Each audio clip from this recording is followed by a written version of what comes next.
বিশেষ করে আমাদের নবযুব ছাত্রদের জন্য যেই টাইমে আমাদের ছেলেরা দিন থেকে অনেক দূরে সরে যাচ্ছে, মাদ্রাসায় লেখাপড়া করতে চাইছে না।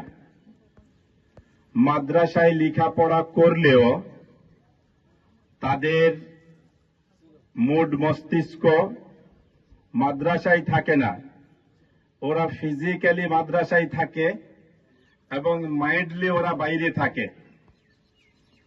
এই সময়তেও আলহামদুলিল্লাহ তোমাদের মতো ছাত্র এই প্রতিযোগিতায় অংশগ্রহণ করে 100 to 100 নাম্বার নিয়ে এসেছ।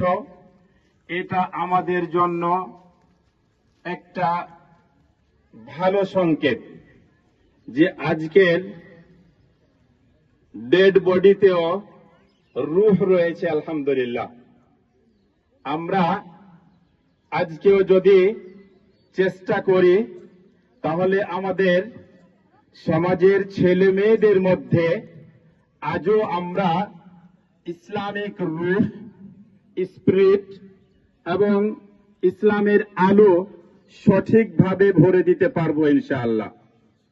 এই জন্য আমি সত্যি অত্যন্ত আনন্দিত। আমি ভাবতাম যে হয়তো আমরা এই লাইনে বিফল হয়ে যাচ্ছি, কারণ যে ছেলেদের মধ্যে ইন্টারেস্ট নেই, ছেলেদের